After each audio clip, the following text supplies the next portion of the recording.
बदली हुई सास रमा आज सुबह से ही बड़ी तेजी से अपना काम निपटा रही थी। उसके पीछे की वजह भी काफी खास थी। उसको पूरे 3 साल बाद अपने मायके जाने का मौका जो मिला था। काम करते वक्त वह काफी रिलैक्स थी क्योंकि सासू माँ ने उससे कहा था कि कुछ दिनों तक रीता, जो कि उसकी ननद थी, नहीं आने वाली है। उसकी यह एक ननद 100 के बराबर थी। रमा शादी करके जब घर आई थी तब रीता को अपनी बहन की तरह प्यार करती थी क्योंकि उसे खुद की कोई बहन नहीं थी। लेकिन कुछ ही हफ्तों में ही उसे ये पता चल गया था उसकी ननद किसी जेलर से कम नहीं है। हालांकि रीता का ब्याह हो चुका था लेकिन उसे अपने ससुराल वालों की किसी भी प्रकार की चिंता नहीं थी। उसे जब जी करता था वह अपने मायके चली आती और मायके वालों पर अपना हुक्म चलाती, खासकर अपनी भाभी पर। वही डिसाइड करती थी वहाँ पर क्या खाना पकेगा, कोई घूमने जाएगा कि नहीं, या जाएगा तो कहाँ जाएगा। रीता ही थी जो हर बार रमा को किसी न किसी बहाने से अपने मायके जाने से रोक लेती थी। लेकिन आज का दिन कुछ अलग था क्योंकि माँ के कहने पर रीता के पति ने उसके मायके जाने का इंतजाम कर दिया था। ट्रेन की भी टिकट बुक हो चुकी थी। सारा काम खत्म करने के बाद रमा अपने पति के साथ अपना सामान लेकर घर के बाहर निकले ही थे कि सामने से रीता आती हुई दिखाई दी। रीता जिसके मुंह पर बड़ी सी स्माइल और आंखों में चमक थी।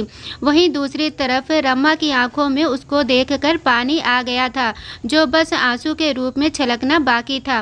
भैया भाभी के पास आकर रीता ने कहा, क्यों भैया, कहाँ चले? अपनी पत्नी के साथ सैर सपाटा करने के लिए अपनी बहन को भूल गए क्या? पंकज ने कहा, कहीं सैर सपाटा करने नहीं, तुम्हारी भाभी को मायके छोड़ने जा रहा हूँ। अच्छा, मैं आई और भाभी जाएंगी? क्या आपकी पत्नी को मेरा आना पसंद नहीं है?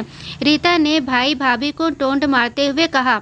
मन में उदासी और आंखों में नमी लिए रमा पलटकर घर के अंदर जाने लगी क्योंकि उसने मान लिया था कि इस बार भी रीता की वजह से उसके मायके जाना कैंसिल हो जाएगा। लेकिन तभी सामने से उसकी सास आई और बोली, तुम दोनों अभी तक रेलवे स्टेशन नहीं गए? क्या गाड़ी के पीछे दौड़ते हुए जाओगे? रीता बीच में टपकते हुए बोली, यह क्या कह रही हो माँ? मैं आई हूँ और आप भाभी को मायके भेज रही हो? क्या अब आपको मैं इतनी खटकने लगी हूँ? माँ ने रीता को डांटते हुए कहा, तेरा क्या है बेटा? तेरे लिए ये मायका थोड़ी ही है। यह तो तेरे लिए एक प्रवास स्थल है जहाँ तू जब जी चाहे, जब अपने ससुराल में बोरियत महसूस करे आ जाती है। लेकिन वह बेचारी तो ऐसा नहीं करती, बल्कि वह तो जब जाना चाहिए तब भी अपने मायके नहीं जाती। इसलिए उसका अभी मायके जाना बहुत ज़रूरी है। मैं तेरे या मेरे या किसी और की वजह से उसका इस बार मायके जाना बिल्कुल रद्द नहीं होने दूंगी। पहले यह बता दूं तू तो कुछ दिनों के लिए नहीं आने वाली थी ना? फिर कैसे आ गई? मैंने तो ऐसे ही कह दिया था। मैं देखना चाहती थी कि मेरे ना आने से भैया खुश होता है कि मुझे बुलाता है। रीता ने कहा, हाँ हाँ, क्यों नहीं, कोई बुलाए या न बुलाए, पर्यटन स्थल पर तो हर कोई जा सकता है। अब की बार मेरी बहू को उसके पर्यटन स्थल पर यानी कि उसके मायके जाने दे।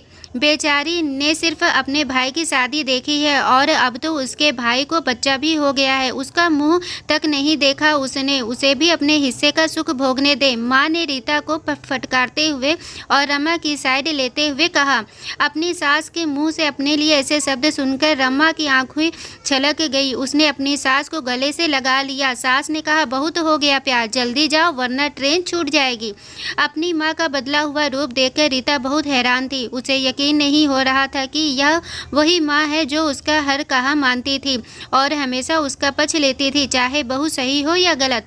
वही माँ अपने मन में अपनी उस दोस्त को धन्यवाद दे रही थी जो कुछ दिनों पहले उसके घर आई थी और कुछ दिन रही थी और जाते जाते उसकी आंखें खोल गई थी। सहेली ने उन्हें बताया था कि वह अपनी बेटी का मोह छोड़ दे वरना अपनी बहू और बेटे के मन में अपनी इज्जत खो देगी। बिना सोचे समझे, बिना अच्छे बुरे का विचार किए हर फैसला सिर्फ अपनी बेटी के हिसाब से लेना सही नहीं है। रेलवे स्टेशन पर ट्रेन के डिब्बे में बैठी रमा के चेहरे पर एक बहुत प्यारी मुस्कान थी जिसे देखकर पंकज को महसूस हुआ कि यह वही प्यारी मुस्कान है जिसे उसने 3 सालों से देखी नहीं थी।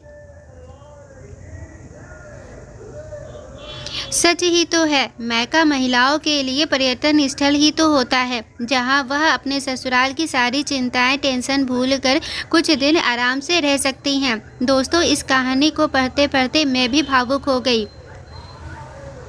दोस्तों, सही बात है, एक औरत ससुराल और मायका दोनों ही घर में रहती तो ज़रूर है, लेकिन ससुराल में रहते रहते उसे अपने मायके की भी याद आती है, जिसे वो किसी से जाहिर नहीं होने देती।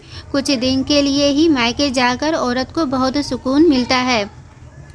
दोस्तों, भगवान करे कि सबकी सास और बहू का प्यार हमेशा बना रहे। एक सास को बेटी की कमी ना खले और एक बहू को माँ की।